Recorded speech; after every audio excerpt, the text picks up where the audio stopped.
jualan enggak apa-apa sih. Padu dulu ya. Aman-aman ketok.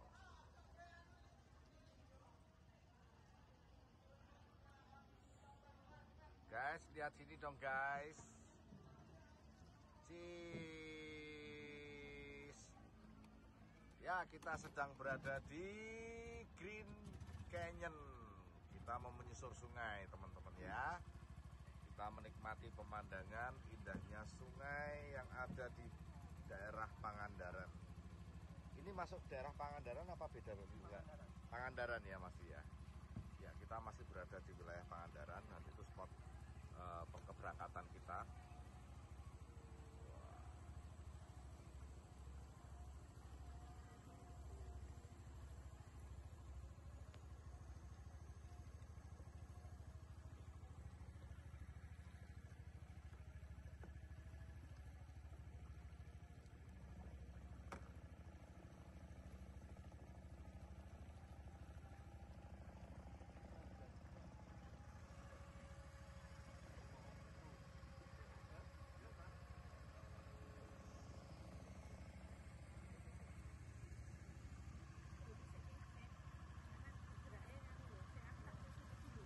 Ini hari pertama ya, kita nyampe di Pangandaran. Kita berangkat dari Jogja pukul 12 malam sampai di Pangandaran tadi. Kita nyampe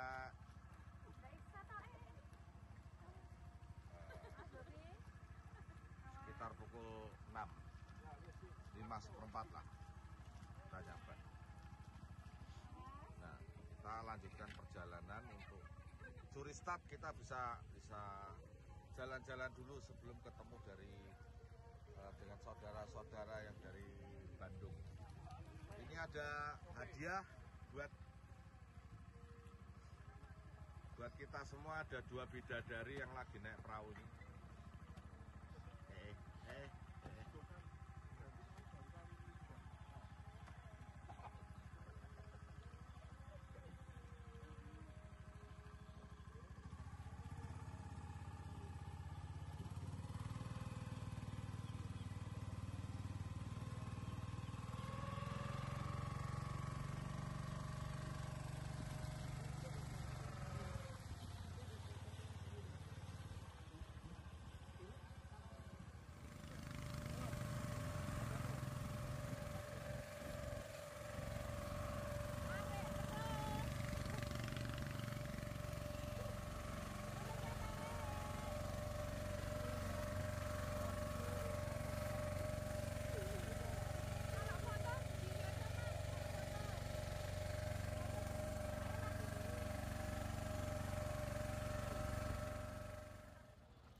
Guys, lihat sini dong guys. Cheese. Ya, kita sedang berada di Green Canyon. Kita mau menyusur sungai, teman-teman ya. Kita menikmati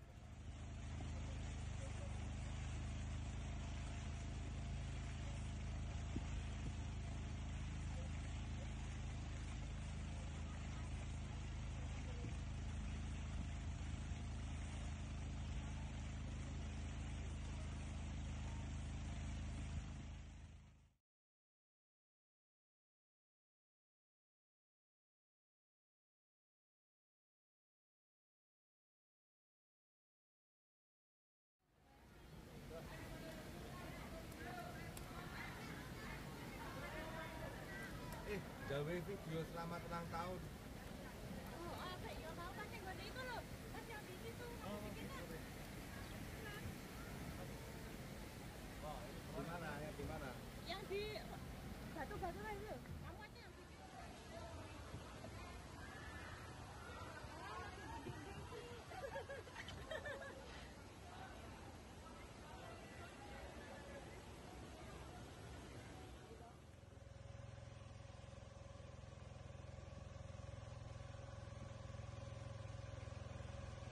Terus video.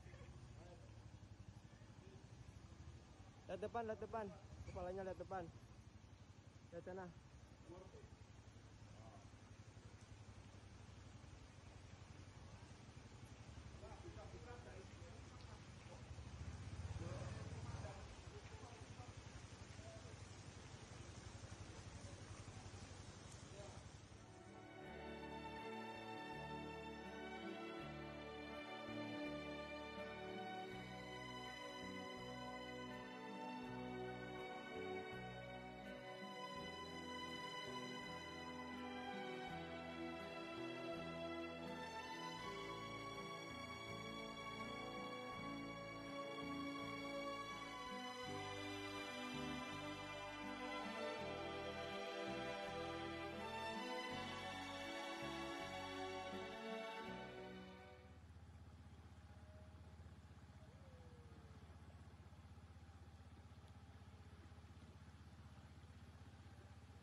matur suwun nggih. Ya, macam-macam berarti. Shalom, selamat ulang tahun. Buat KPI Menora Bandung yang kedua. Bapak Yawi memberkati. Haleluya. Amin.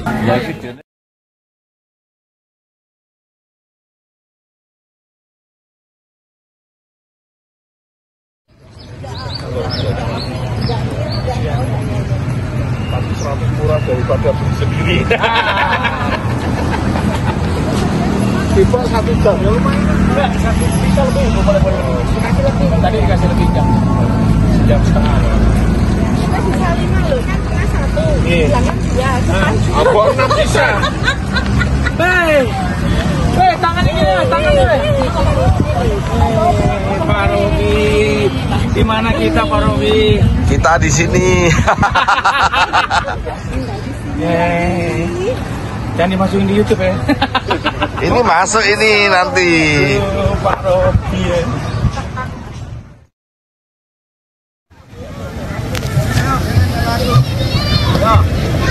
Ayo, Ci.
Berarti dilem apa gitu ya Pak?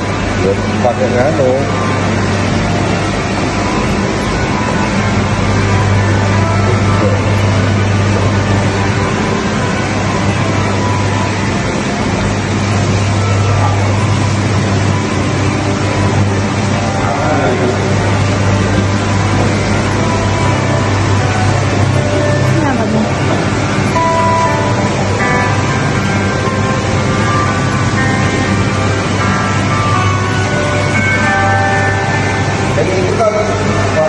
Belum ada pertunjukannya Pak.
Oke, mohon perhatiannya untuk seluruh pengunjung akuarium Indonesia Pangandaran. Sesaat lagi pertunjukan pemberian pakan atau feeding show akan segera berlangsung. Untuk itu diharapkan teman-teman semuanya untuk mencari posisi duduknya masing-masing. Boleh duduk di bagian tengah dari akuarium. Boleh nasihat ya teman-teman. Oke, silakan untuk yang belum duduk. Dimohon, cara makannya itu cukup unik. Itu mereka bukan digigit, melainkan disedot ataupun dihisap teman-teman. Jadi berbeda. Oke, kita next ke biota selanjutnya. Ini ada 2 jenis, ada 2 ekor juga teman-teman. Ini adalah hiu pari atau pari hiu. Yang ini adalah hiu pari barongsai, sedangkan yang ini adalah hiu pari keke atau hiu pari gita. Selanjutnya, ini ada ikan yang paling banyak yang ada di akuarium utama ini, teman-teman. Mereka ini mempunyai karakteristik berkelompok atau bergerombol, termasuk ke dalam ikan schooling fish. Nah, ikan schooling fish ini mempunyai 3 tujuan, teman-teman. Yang pertama itu memudahkan mereka untuk mencari makanan, terus untuk mencari pasangan, dan yang ketiga itu merupakan bentuk perlindungan diri dari serangan predator. Untuk ikannya 2 meter. Dan satu lagi itu adalah hiu bambu. Hiu bambu biasanya beraktivitas di bawah, teman-teman. Dan untuk hiu bambu maupun siripita itu teman-teman bisa berinteraksi secara langsung atau menyentuhnya yang ada di kolam sentuh atau touchpool dekat museum Ibu Rempah, ada di sebelah sana.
situ ajari memikat hatiku.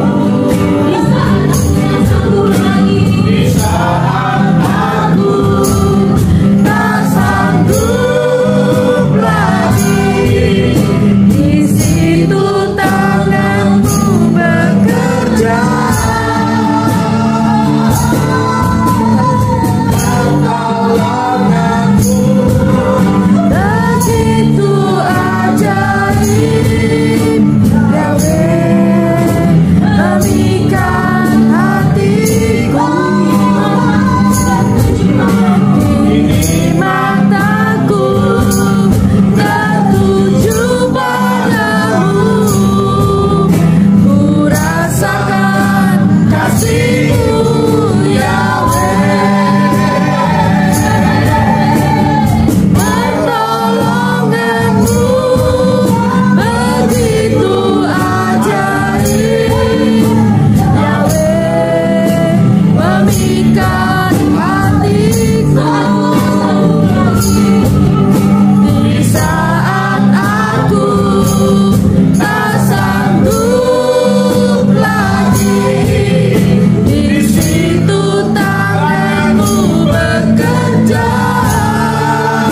matematika 3. Mendengarkan Dafal Elohim. Bukan saya yang berkata ya, biar Bapak Yawi yang memakai saya untuk menyampaikan dafalnya. Oke. Tema yang disampaikan kepada Pak Michael pada waktu itu oleh saya itu adalah extraordinary generation. Waktu itu saya tidak tahu, boleh di next ya. Extraordinary generation. Waktu itu saya nggak tahu sama sekali, Bapak Ibu, saudara semua, terutama adik-adik yang muda-muda, tolong fokus. Ini sangat penting. Tidak cuma penting, ini sangat penting. Kenapa? Karena kalian adalah ujung tombaknya Bapak Yawi. Ya. Tapi apakah hanya yang muda-muda? Tidak juga. Yang tua-tua pun juga merupakan ujung tombak. Jadi harus tetap menginjil. Karena di masa-masa akhir ini sangat luar biasa. Extraordinary generation. Artinya apa sih? Ada yang tahu nggak? Extraordinary generation. Generasi yang extraordinary. Luar biasa. Iya. Dalam bahasa Ibrani, extraordinary itu ditulis dalam Ibrani-nya, bahasanya itu Don Yese Doven.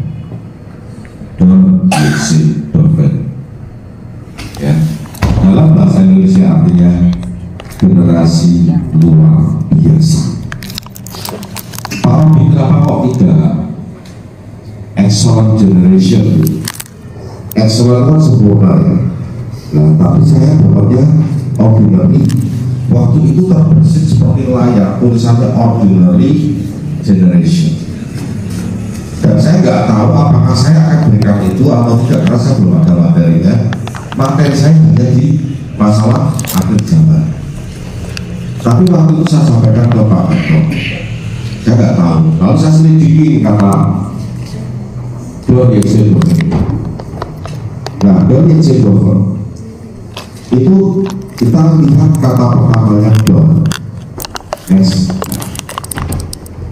Don ini tertulis dalam kitab Keluaran 3 ayat 15. Di situ dituliskan, dan Elohim berfirman lagi kepada Musa, katakan demikian kepada Bani Israel, Yahweh Elohim leluhurmu, Elohim Abraham, Elohim Ishak, Elohim Yakub telah mengutus aku kepadamu. Itulah namaku untuk selama-lamanya. Itulah pengingat bagiku turun-temurun. Dalam bahasa Ibrani-nya dituliskan Wayomer Elakbot Eloka Tomar Elni Israel Yahweh Elohim Apotekem Elohim Abraham Elohim Ishak Wa Elohim Yakob Milakani Alekem Seshemo Leolam Besi Zikri dan Dor. Kata Dor ini artinya generasi atau turun-temurun. Dor kita cek dalam definisinya itu tertulis Dor yang artinya generasi. Jadi saya ajak Bapak Ibu semua melihat strok definisi. Kenapa? Supaya kita semakin pintar bahwa kita itu tidak mau dibohongi oleh pendeta atau pembala. Jadi kita harus menjadi umat yang pandai. Karena Tuhan Yesus mengatakan umatku binasa karena kurang pengetahuan. Sekarang kita sudah semakin pintar, teknologi semakin maju, kita jangan mau kalah. Ya. Lalu kita lanjut ke kata berikutnya, kata Doven. Doven itu artinya dinding, ya teman-teman, Bapak Ibu, dinding. Jadi kalau kata Doven saja itu memiliki arti dinding, tetapi biasanya diikuti dengan diawali dengan kata Yotse. Kata Yotse Doven itu artinya luar biasa, keluar dari dinding. Jadi seperti orang yang melahirkan, kalau melahirkan dia normal, dia tidak disebut Yotse Doven, tapi kalau dia melahirkan secara sesar itu dikatakan Yotse Doven. Itu dalam istilah medis dipakai. Jadi untuk wanita hamil yang melahirkan dengan cara sesar itu akan dipakai istilahnya Jose Dover. Nah, ini Bapak Ibu. Tunggu dulu, jangan buru-buru. Ya, Jose Dover itu berarti sesuatu yang luar biasa. Jadi Bapak Ibu, adik-adik yang datang di tempat ini hari ini, Anda semua ini Don Jose Dover, generasi yang luar biasa. Ya, kenapa? Karena ternyata kita itu mendapatkan sesuatu anugerah yang amat sangat dahsyat. Nanti saya buktikan. Next. Nah, akar kata dari itu ditulis dalam 3 huruf, yaitu dalam P dan Nun. Ya, kata Dover itu kan ada wow dan ada wow di antara dalam dan P. Tetapi kata dasar akar katanya itu hanya dalam P dan Nun. Nah, akar ini secara fundamental berkata tentang dasar tentang menutupi, melapisi atau membuat sisi atau dinding. Kata Dover ini berkaitan dengan Daniel. Kitab Daniel pasal 12 ayat 9. Dan dia berkata, pergilah Daniel, sebab firman ini akan tertutup dan termeterai sampai akhir zaman.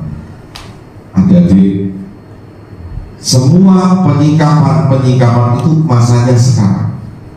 Dari dulu, zamannya papa, mama ya, itu taunya Allah, taunya Yesus. Tapi sekarang kita sudah disikapkan. Kita tahu nama itu ternyata salah. Sekarang namanya ternyata adalah Yahweh. Nama Mesias adalah Yesua. Nah, kalau kita ketemu, pasti selalu akan saya bahas tentang Gematria. Apa Gematria dari Don Jose Dover? Nah, ini Don Jose Dover. Next.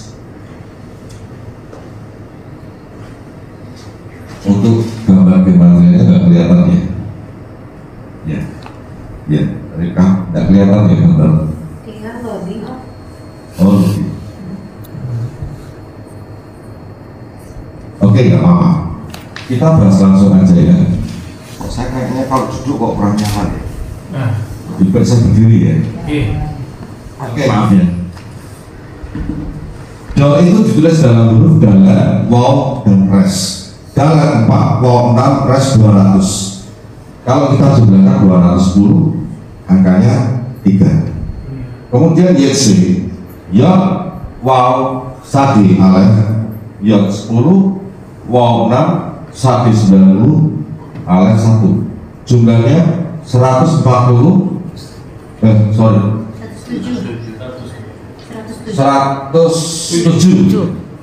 Meleset ya? Enggak benar. Oh betul ya? Di atasnya. Oh iya betul ya.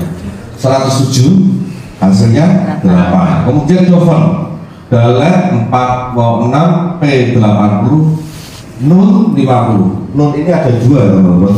Nun itu ada nun utama dan nun tambahan. Kalau ini nun sofit, di dalam Gematria itu bisa dipakai sofitnya, bisa dipakai utamanya. Saya pakai yang utama 50. Hasilnya 140. Jadi kalau kita lihat angkanya 385. 3 itu artinya apa? Gimel hurufnya. 8 set. Gak muncul ya, gak muncul berarti gak kelihatan. 8 set dan 5 artinya huruf G. 3 gimel itu artinya melayani. Set artinya kehidupan kekal. 5 artinya Torah. Nah di sini kita melihat arti dari 385 artinya melayani sang pemilik kehidupan kekal dengan kita melakukan Torah. Nah 385 kita jumlahkan Bapak Ibu jadinya 16. Kemudian 16 itu kita jumlahkan 1 dalam hasilnya 7. 7 ini representasi dari nama Yesua. Makanya semua yang ada di sini Anda semua mendapat anugerah. Amin. Karena materi ini saya dapat tidak cuma asal-asalan nyari, asal cocok-cocok. Kita cek angka 16 itu apa artinya. Next. Saya nggak kelihatan ya. Atau karena mungkin ini hitam ya? Enggak, Itu. harusnya enggak. Memang ini enggak di sini. Di situnya lebih. Pakai wifi ini itu ya? No. Sudah deh. Oke, kita akan sebutkan aja huruf ke-16 itu huruf apa? Ada yang tahu? Huruf ayin. Huruf ayin. 15 itu Yod itu 10 ya. Kaf, lamet, mem, nun 14, samek 15, ayin 16. Ayin itu piktografnya apa? Mata. Mata artinya apa? Melihat. Melihat apa? Melihat peningkapan.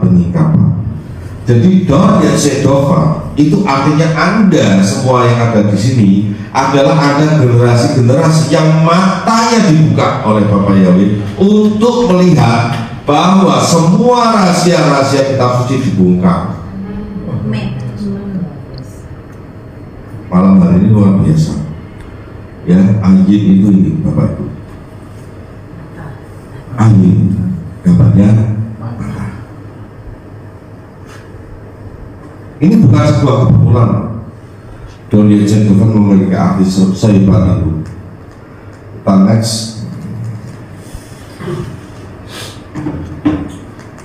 Stop sini. Gambarnya selalu nggak muncul ya, tapi nggak apa-apa. Kayaknya ada cara lain nggak ya bisa mengeluarkan.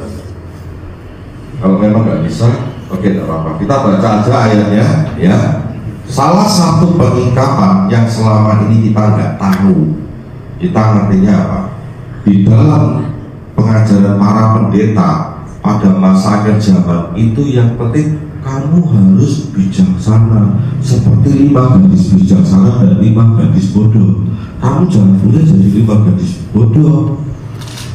Kalau berdoa itu ya harus pakai bahasa roh.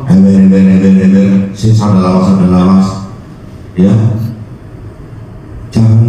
Jangan berdoa itu jangan ngomong biasa saja. Kalau berdoa itu harus sandalawas. Harus gitu. Nah ternyata selama ini salah teman-teman. Kita baca ayat ini ya, Matius 25 ayat 1 dan 2. Selanjutnya kerajaan surga diumpamakan dengan 10 gadis yang dengan membawa apa? Pelita-pelitanya. Maka keluar ke penyambutan mempelai pria. Dan 5 dari mereka adalah bijaksana dan yang 5 adalah bodoh. Saya mau tanya, dari ayat ini Anda tidak dari satu dari saudara aja yang mau memahami ada apa di ayat ini? Ada yang aneh kan? Kalau Cik Kesia tidak boleh jawab karena dia sudah saya kasih bocoran. Ya. Ada yang berusaha menjawab?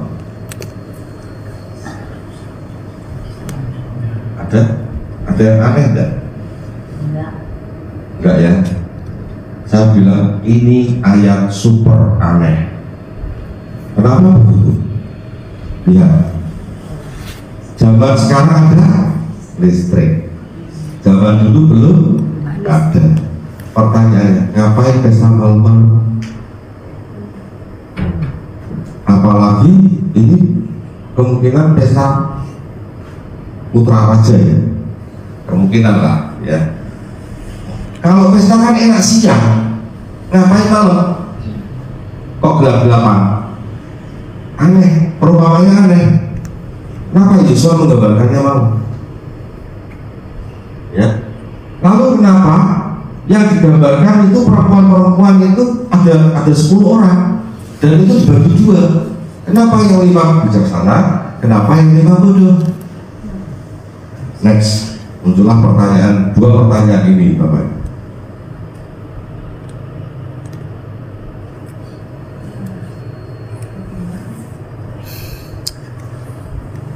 Oh, tidak muncul ya gambarnya ya. Nah, tapi tulisannya muncul ya. Mengapa pesta itu diadakannya malam hari? Kok nggak siang hari? Betul kan? Terus kenapa itu 10 perempuan, 5 gadis bijaksana dan 5 gadis bodoh? Jawabannya ada yang tahu Bapak Ibu? Kita baca Kejadian 1 ayat 2. Boleh dibantu dibacakan?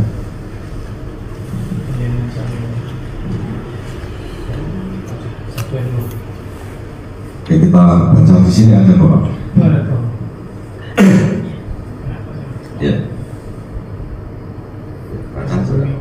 Kejadian 1 ayat 2. Dan bumi menjadi tak berbentuk dan hampa, dan kegelapan ada di atas permukaan samudra raya, dan roh Elohim ada mengerang di atas permukaan air. Ya.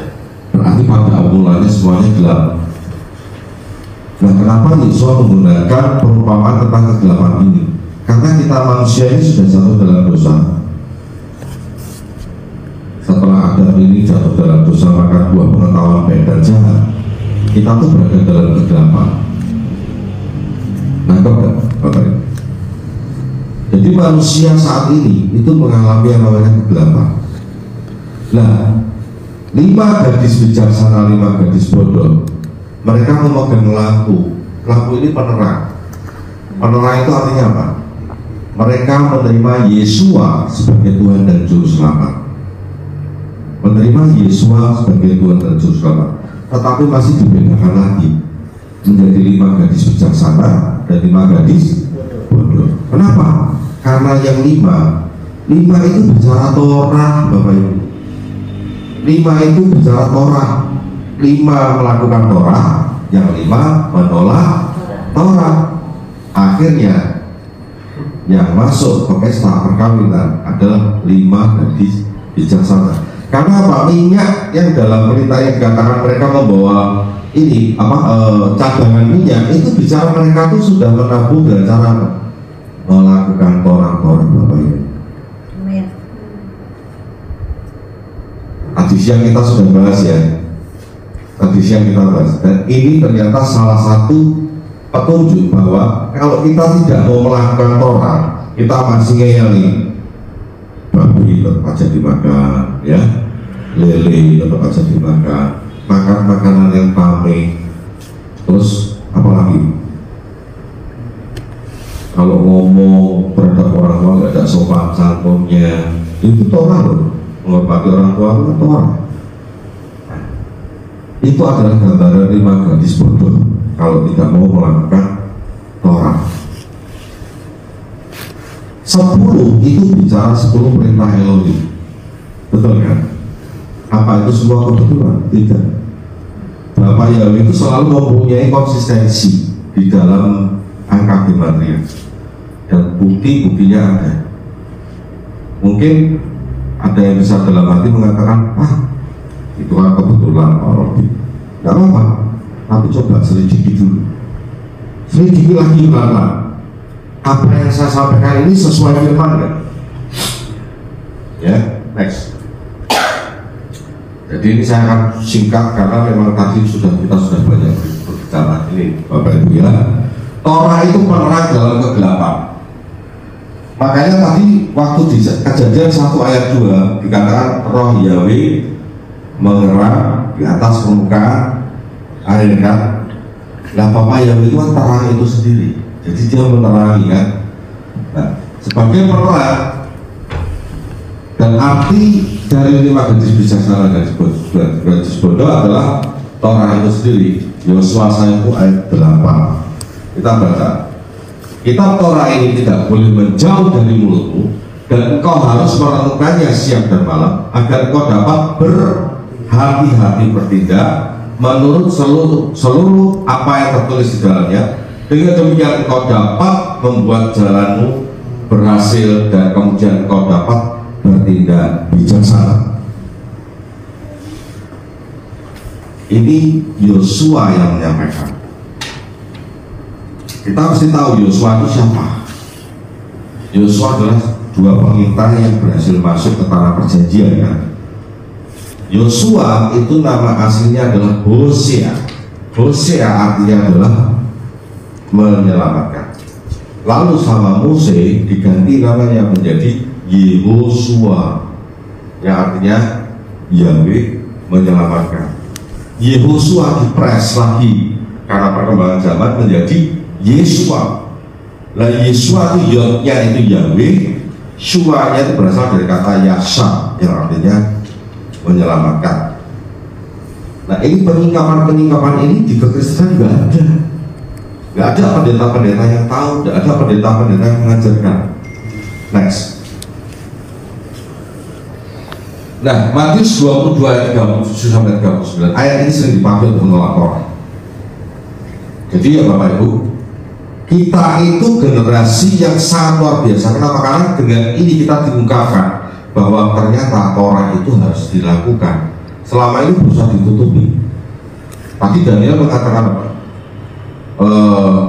Firman ini akan dimeteraikan. Itu bicara Doven. Tapi begitu kita menjadi Yotse Doven, semua itu dibongkar. Kita keluar.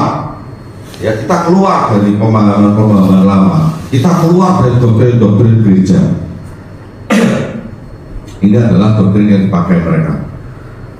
Dan Yesua berkata kepadanya, kasihlah Yahweh Elohimmu dengan segenap hatimu dan dengan segenap jiwamu dan dengan segenap akal budimu. Inilah perintah yang pertama dan yang terbesar. Dan yang kedua, yang sama dengan itu, kasihlah sesamamu seperti dirimu sendiri. Mereka hanya berhenti sampai di sini. Ayat ini dipakai untuk apa? Menolak Torah. Tapi kalau mereka mau membaca di ayat berikutnya, next. Pada kedua perintah itu tergantung seluruh isi Torah dan kitab para nabi. Mereka nggak mau baca ayat ini, teman-teman, Bapak Ibu. Mereka nggak mau baca. Dipakai untuk menolak Torah. Next. Nah, Rasul Paulus juga menyatakan Torah itu membuat kita menjauh dari anugerah keselamatan dengan mengutip perkataan Yesua. Wah, ini Paulus ngeri ya Bapak Ibu ya. Kalau gini, kalau saya menyampaikan ini, orang bisa ngomong gini, wah kamu pembenci Paulus. Ngeri ya.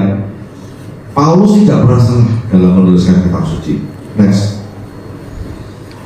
Galatia 5 ayat 4. Kamu telah tersingkir dari Al-Masih, siapapun kamu yang dibenarkan dalam Torah, kamu telah menjauh dari anugerah. Dibenarkan dalam Torah artinya menjauh dari anugerah, artinya tidak selamat. Kalau kamu melakukan Torah gagal satu, ya masuk neraka. Itu pandangan orang Kristen karena ayat ini, Bapak. Next. Di dalam Galatia 5 ayat 14, sebab seluruh Torah digenapi dalam satu perkataan, yaitu kasihlah sesamamu seperti dirimu sendiri. Ini yang dikutip yang ini, perkataan Yesua di slide sebelumnya kan. Tapi nggak mau melanjutkan bahwa dari kedua hukum itu tergantung seluruh isi Torah. Nggak mau dilanjutkan. Dia mau berhenti. Ini adalah bukti bahwa paham Yunani mulai dimasukkan. Next. Ini buktinya kalau orang Yunani suka comot-comot ayat, itu memang penerusnya Paulus. Ya Bapak Ibu. Next. Galatia 5 ayat 6. Sebab di dalam nama Masiah Yesua bukanlah sunat ataupun tak sunat yang berpengaruh apa-apa, melainkan iman yang bekerja melalui kasih. Tadi siang kita sudah bahas. Ya kan? Ini menghemat waktu benar-benar. Ayat ini digunakan untuk berkata sunat daging tidak perlu dilakukan, yang penting sunat hati. Sudah nangkep ya tadi penjelasan tentang sunat ya. Kalau Matthew sama tadi yang mudah-mudah kan kayaknya kan nggak ada tuh. Nggak ngerti ya. Tentang sunat sudah paham belum? Belum ya? Udah paham. Ya semoga paham. Nanti. Oh nanti itu tugas papa itu nanti yang menjelaskannya. Kalau Matthew itu nanti papa yang menjelaskan. Oke. Semua ini ada jawabannya teman-teman. Nanti kalau teman-teman ditebak oleh orang-orang tersebut, jawabannya ada di Yakobus. Ini. Dan digenapilah kitab suci yang mengatakan, dan Abraham percaya kepada Elohim dan hal itu diperhitungkan kepadanya sebagai kebenaran. Maka dia disebut sahabat Elohim. Oleh karena itu kamu melihat bahwa manusia dibenarkan atas dasar perbuatan-perbuatan dan bukan hanya atas dasar iman. Ya. Jadi kalau punya iman tidak mau berbuat, nggak mungkin selamat. Makanya saya katakan, kalau kita punya iman kepada Bapa Yahweh di dalam Yesua Masya, tapi nggak mau melakukan Torahnya, omong kosong, mau masuk sama ibu, omong kosong, ayatnya ada. Ini bukan saya yang bilang ya, firman Tuhan. Dan sama seperti itu juga Rahab. Rahab itu pengacur. Bukankah dia dibenarkan atas dasar perbuatan-perbuatan ketika menyambut para utusan dan ketika meloloskannya ke jalan yang lain? Sebab seperti hanya tubuh tanpa roh adalah mati, demikian pula iman tanpa perbuatan adalah mati. Kok kayaknya sudah pada serius, auranya orang ngantuk ya? Karena suara saya lembutkan, sepol-sepol. Saya punya hadiah buat orang yang menjawab.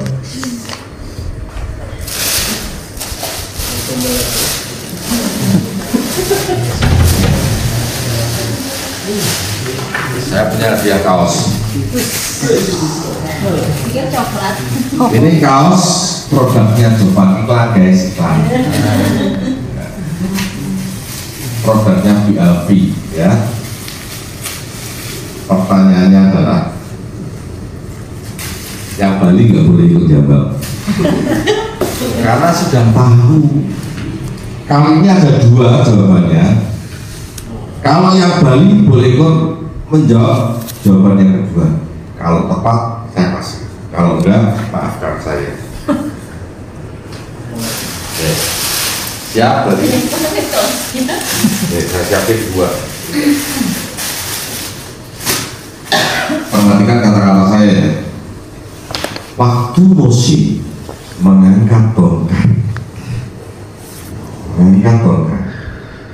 laut merah terbelah, bangsa Israel menyeberang. Pertanyaannya, mengapa bangsa Israel bisa sampai di seberang? Ada dua jawaban. Ada yang mau coba menjawab?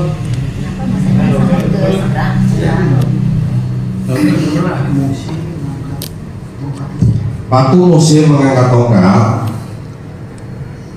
laut Suf terbelah, bangsa Israel menyeberang. Pertanyaannya, mengapa bangsa Israel bisa menyeberang? Karena airnya sudah terbelah. Betul juga. Airnya udah Betul.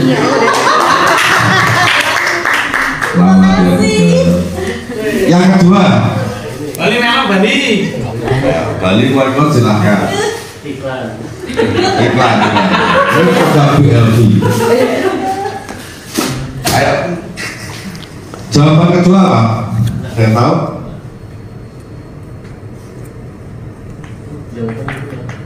Tadi pertama kan karena sudah terbelah.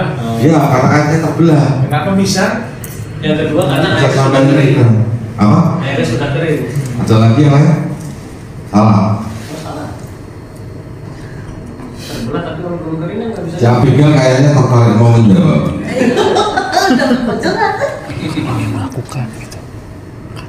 Si Kesia mau menjawab kan? Karena udah nggak ada air. Bisa-bisa berhadiah. Iya kan daripada diam doang. Ayo, Johan. Apa? Ya karena dia action, Action apa? melakukan gitu. Action. Jadi kan? Gini, jalan. Berjalan. Benar. Iya.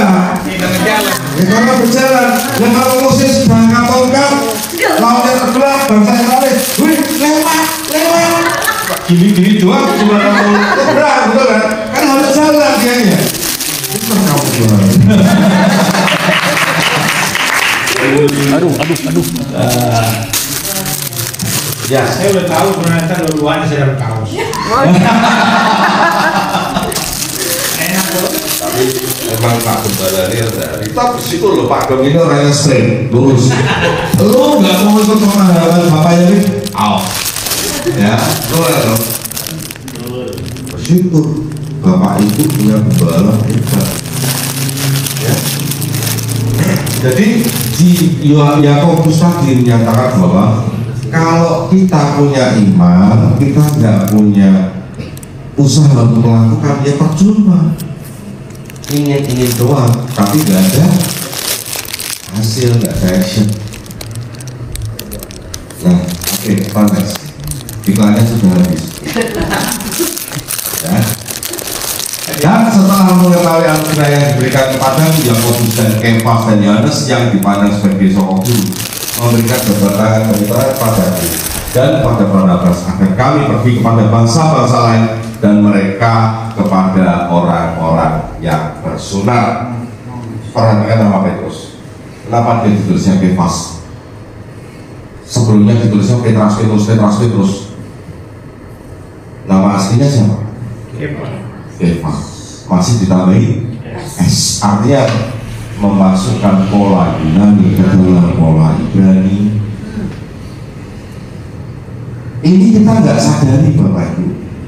Tapi karena kita adalah generasi yang luar biasa, extraordinary, makanya kita dibukakan. Oh, ternyata kamu mau menipu saya ya. Maafkan, kita sudah tahu itu semua. Kawan-kawan, next. Ya, haleluya. Ini tentang apa ya?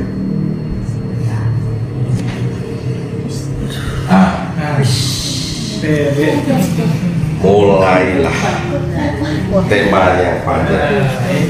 Ini saya perlu minum dulu.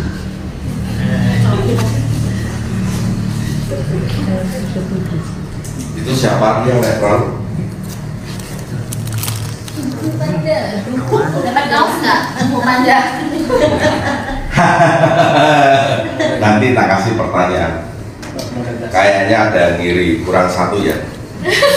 Oke lah, saya kasih dulu lah biar semangat. Aku kalau kaos nggak mau jawab aku. Apa maunya Pak? Nah, kan ada dua kayak kena. Bisik-bisik aja.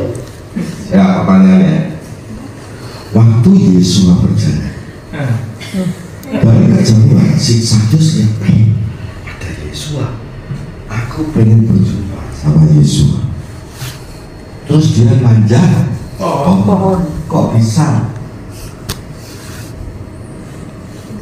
Maksudnya apa? Kok bisa dia manjat pohon? Alasannya apa? Karena ingin melihat Yesua. Apa? Ingin melihat Yesua. Salah. Karena pendek. Kok bisa dia manjat pohon? Alasannya apa? Karena pendek. Salah. Karena ada Ada lagi? Ingin melihat Yesua kan? Karena ada pohon. Ada pohon. Apa? Karena ada pohon. Siapa itu? Saya. Karena? Ada pohon. Ya, pantesan.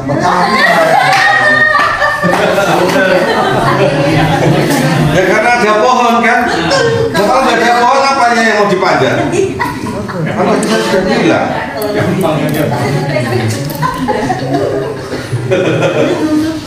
Betul nggak Pak? Betul. Betul ya, gampang toh? Tapi kenapa pelajaran isi jawab?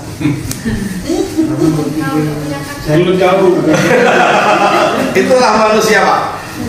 Tuhan itu sebenarnya menyampaikan firman-Nya itu simpel. Tapi manusia selalu kebablasan. Makanya kalau mengendarai itu jangan ngebut-ngebut. Alon-alon, yang penting tekan pelakon. Orang kebablasan. Orang Kristen tuh Pak ya.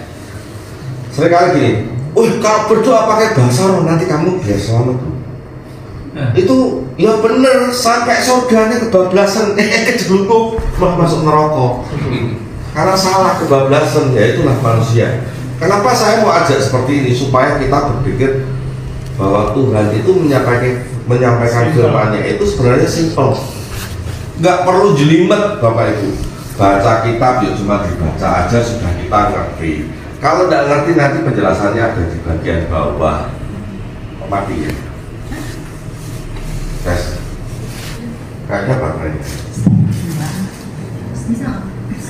Ya. Ini sekarang ini ada banyak pengajaran ya Bapak Ibu bahwa dituliskan di Matius pasal 24 ayat 37. Sebagaimana pada zaman Nuh, demikian pula lah kedatangan Anak Manusia akan terjadi. Tapi di luar sana banyak mengatakan apa? Mempelai Hamasia, semuanya akan masuk ke dalam masa anti Hamasia. Karena itu dari pemurnian. Kita semua akan dimurnikan, kawan-kawan. Ya, kita harus siap. Mari kita pergi ke gunung. Kita jual aset kita. Coba, Bapak Ibu, tadi siang sudah kita bahas ya. Kalau sampai mempelai Hamasia masuk masa anti Hamasia, saya orang pertama yang mengurutkan duluan. Saya orang pertama. Lebih baik saya murtad. Karena berarti Bapak Yahweh tidak konsisten dengan apa yang ini. Kita perhatikan, waktu Noah mengalami yang namanya air bah, apakah dia masih di luar saat air bah berkuasa atau dia sudah di dalam bahtera? Di dalam bahtera. Artinya kita anak-anak Bapak Yahweh, kita tuh sudah di dalam bahteranya Bapak Yahweh. Kita sudah selamat. Tidak mungkin kita dimasukkan ke dalam masa anti Hamasianya, karena gambaran anti Hamasia itu adalah air yang berkuasa menyelimuti bumi. Karena anti Hamasia itu berkuasa total, di mana di situ roh itu sudah tidak ada lagi di muka bumi ini.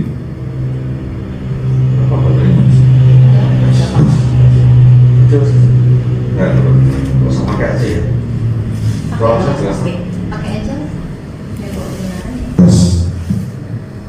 Ya, jadi kalau Bapak Yahweh sudah menyampaikan firman-Nya, dia pasti menggenapi kan? Kalau dia tidak menggenapi, ngapain kita percaya Bapak Yahweh? Betul? Ayat ini berarti tidak berlaku kalau mereka seperti itu. Loh Pak, buktinya ada di Matius pasal 23. Betul ya? Matius pasal 23 ayat 15. Karena itu salah memahami Bapak Ibu. Di Matius pasal 23 itu bicara tentang orang-orang yang tertinggal, bukan anak-anak Bapak Yahweh yang saat ini sudah percaya, sudah menerima Yesus sebagai Tuhan dan Juru Selamat. Oke, next. Sampai sini paham ya Bapak Ibu ya? Karena tadi kita sudah bahas di siang, jadi ini sangat menentukan. Nah, waktu Yesus masuk ke dalam perut bumi 3 hari 3 malam, apa yang dilakukan? Ada yang tahu? Pasti banyak yang pernah mendengar ya. Oh, Yesus mendeklar. Betul kan? Sudah pernah mendengar. Next, ada pertanyaannya untuk apa itu kan? Bapak, kalau kita sudah tahu Yesus adalah Tuhan, untuk apa Tuhan deklar? Untuk apa?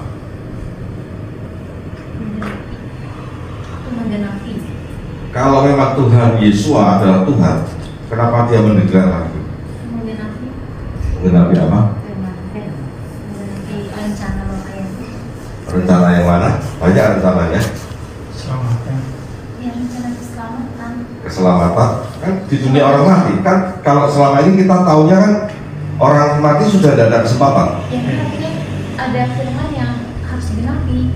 Saya tuh ada dari sebelumnya kan dia sudah membuatkan, dia harus menggenapinya gitu. ya, betul menggenapi, cuma kurang spesifik. Ya Bapak Ibu, perhatikan kata-kata saya. Waktu Yesus masuk ke dalam perut bumi 3 hari 3 malam, dia deklar kepada siapa? Orang-orang yang sudah mati. Gunanya untuk apa? Biar mereka tahu ya kalau dia. Betul. Supaya dia tahu kalau Yesus adalah Tuhan. Karena orang mati itu ada yang tidak percaya, ada yang tidak kenal. Contoh, sekarang aja kita berlogika di Amazon, dia nggak kenal Yesus, Mungkin orang di ujung pedesaan di Kalimantan atau di Papua belum tentu dia kenal Yesus, betul kan? Atau mungkin nggak usah ujung Papua, di pinggiran Jogja aja ada yang nggak kenal Yesus, atau di Bandung, di Cimahi misalnya, ada banyak orang yang nggak kenal Yesus. Nah, waktu Yesus masuk ke mulut bumi ini, dia diklaim, akulah Tuhan, akulah pemegang kunci maut. Jadi semua orang yang mati begitu dia masuk ke dunia maut itu, dia tahu, oh ternyata betul ya waktu aku hidup kenapa aku tidak percaya sama dia ya. Kalau yang pernah mendengar, kalau yang belum pernah mendengar, oh ternyata dia Tuhan. Lah fungsinya apa? Nih, kasih Bapa Yahweh terhadap manusia itu saya ibaratkan begini. Katakan Rika suka boneka nggak? Suka. Rika pernah punya boneka Barbie. Barbie. Barbie-nya didandanin kan, jualan dua pakai gaun, kemudian kasih pita, kasih kacamata, kasih bulu mata, kasih lipstick dan lain-lain. Waktu Rika sudah dandan itu cantik-cantik, tahu-tahu aku datang Pak Argun. Ya, perhatikan ya, Pak Argun tuh susah. Perasaan Rika gimana? Marah kan? Terus pengennya apa? Minta balik kan? Tapi yang tak kembali cuma alisnya dulu. Mau nggak? Atau tak kembali Barbie-nya, bajunya, alisnya saya copotin, serta mau nggak? Maunya kembali utuh ya? Itulah Bapak ya. Pengen kita kembali utuh. Amin. Buktinya apa? Saya pernah ngecek begini Bapak.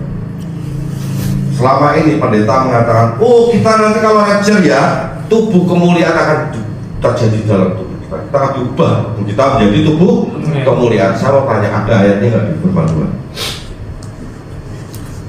Jadi saya tidak tahu karena saya tidak bocorin yang ini, jadi saya nggak tahu.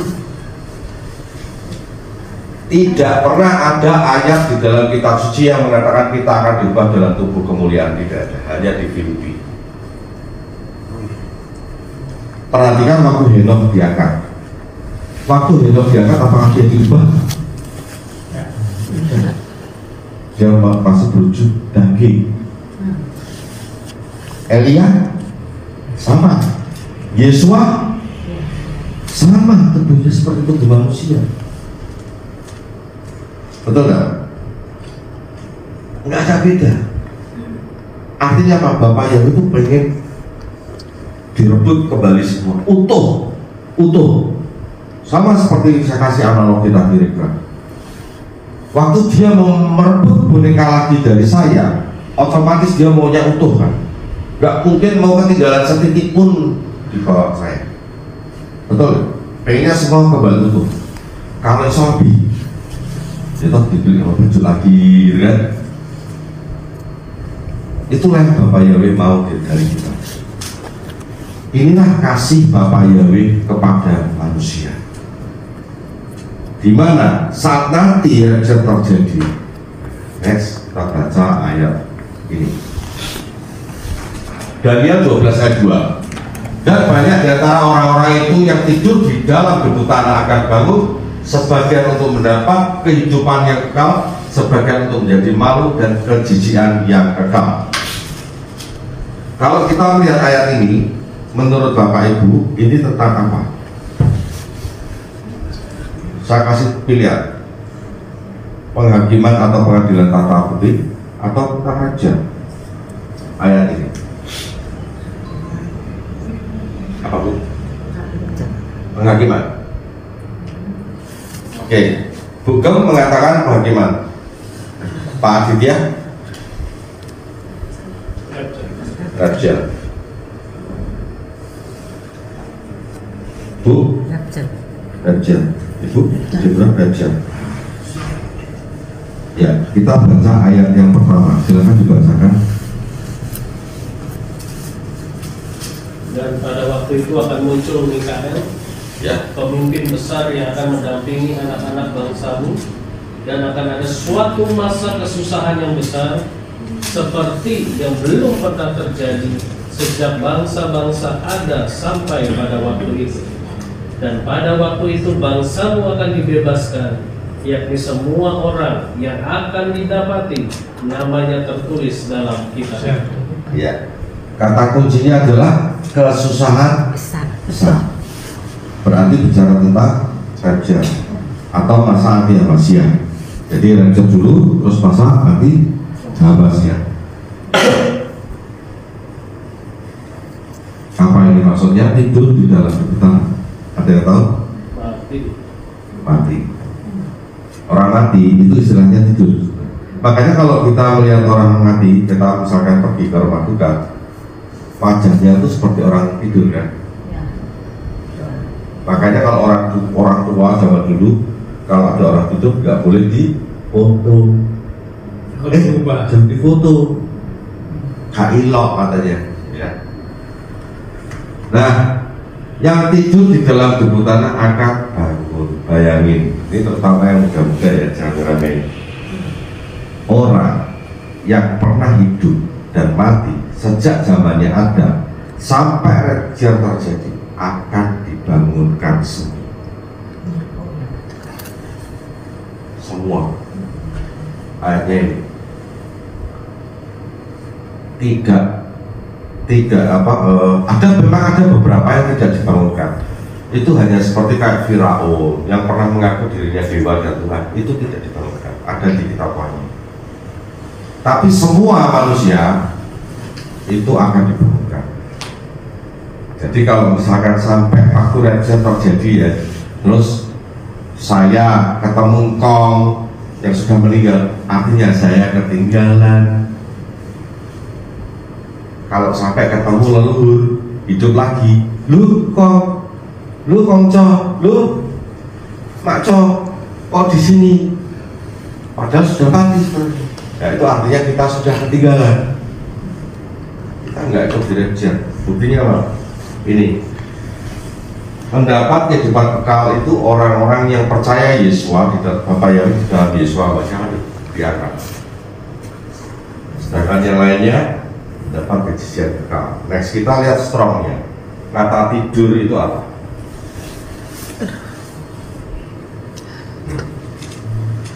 Kata tidur itu mishani.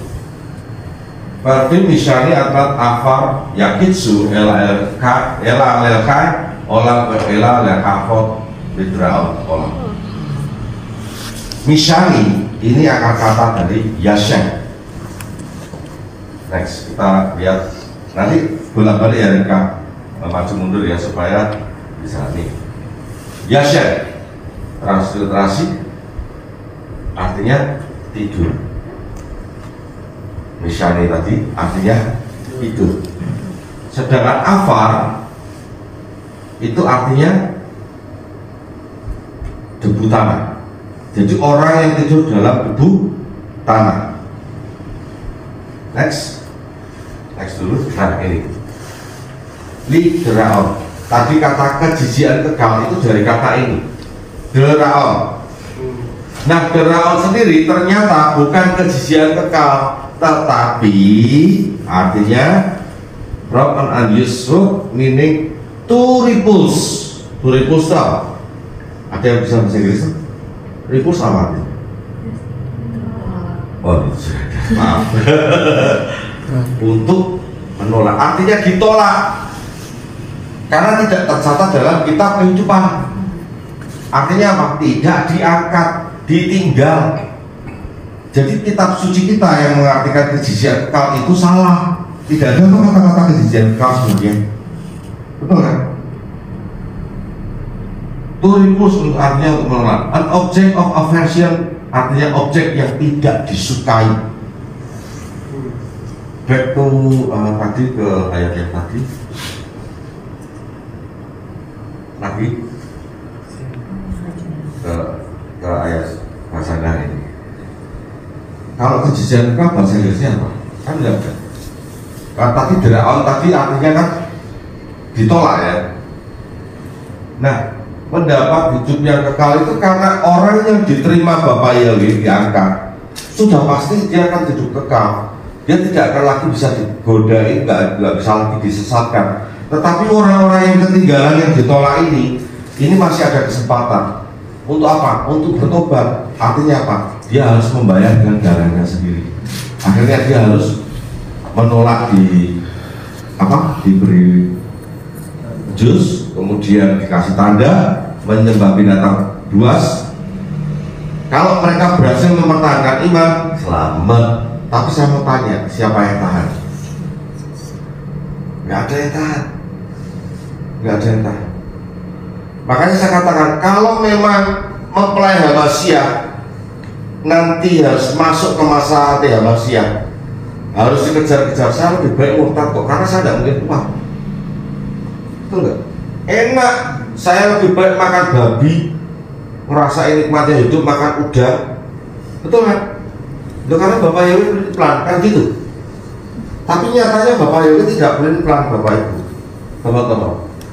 Dia memberikan firman-Nya, dia konsisten, dan dia tegas. Nah ini pengajaran pada ngawur semua. Hati-hati. Makanya kalau dengerin firman Tuhan dari orang yang kita nggak kenal, lebih baik konsultasikan kepada Pak Gembala atau yang fasilitator, supaya kita tidak salah dalam menerima firman. Next.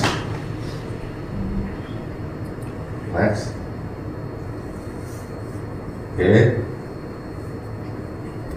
Kayaknya sini sudah terlalu panjang. Next.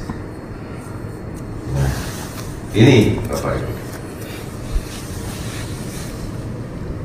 Ini adalah gambar di mana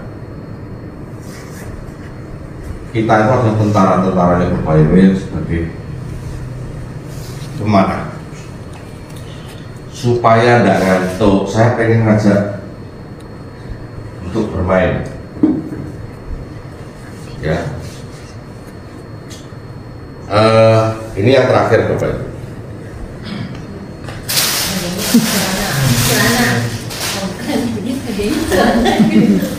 Saya sampai sini aja, tapi ini permainan supaya tidak ngantuk. Ya.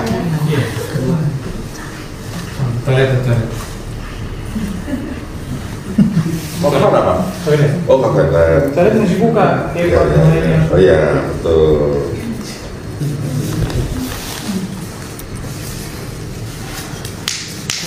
Tapi ini semua harus ikut ya. Yang tidak ikut boleh, tapi hanya yang merekam. Oke, kita boleh taruh tali dan pasirnya dulu supaya permainannya bisa berjalan dengan baik. Yuk kita berdiri semua. Ini materinya panjang sebenarnya.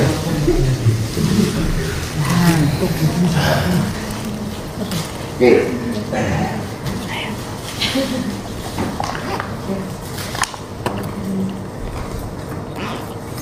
Saya akan bagikan ini satu-satu.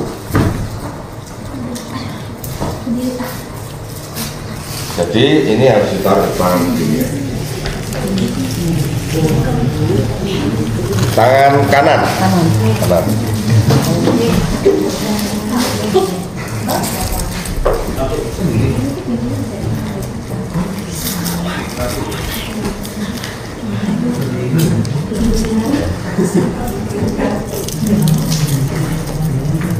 Dingin ya? Dingin? Ya, tangan kanan ya. Emang dingin? Ini taruh di tangan kanan. Bisa enggak caranya? Sekarang Aku. ya, Pak Gem. Sini.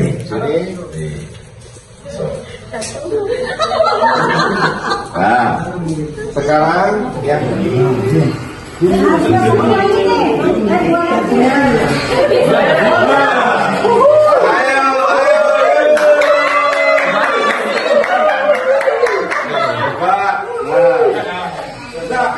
selesaikan tanggung jawab. Enggak selesai enggak makan ya.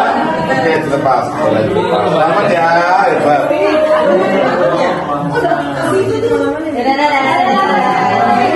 Kembali saya. Nggak apa-apa, terbalik nggak apa-apa, tapi kan bisa menjadi lingkaran itu. Sing dulu coba, sing dulu. Oke. Oh, masukin.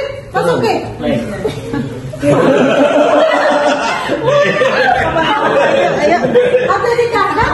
Ya. Sorry. Ya. Ayo.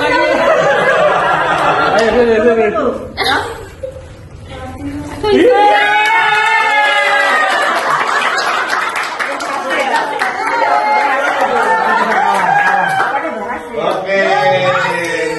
boleh Mas. Bisa juga ternyata. Tidak menyengkel. Iya, bisa juga. Oh, hasil. Salaman toh, salaman. Selamat ya,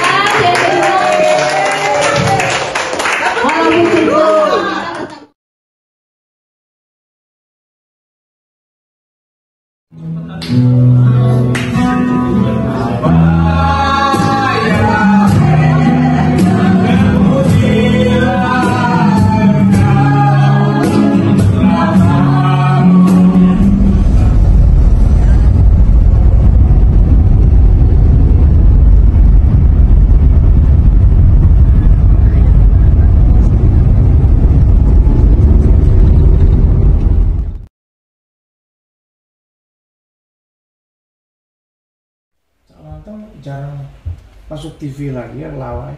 Iya. Nah, kita sebenarnya Banyak di YouTube kok. Oh di YouTube. Iya. Sekarang yang main hiburannya paling grupnya si Ayu Ting Ting mana tuh? Lalu kalau di YouTube kan dia TTS itu teka-teki.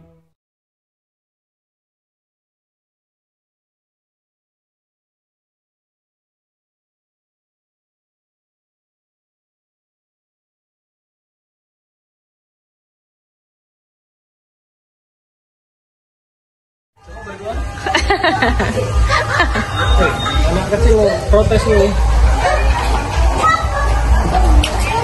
Ini temennya, Kocil. Ayo Pak, adiknya Mbak juga sekalian.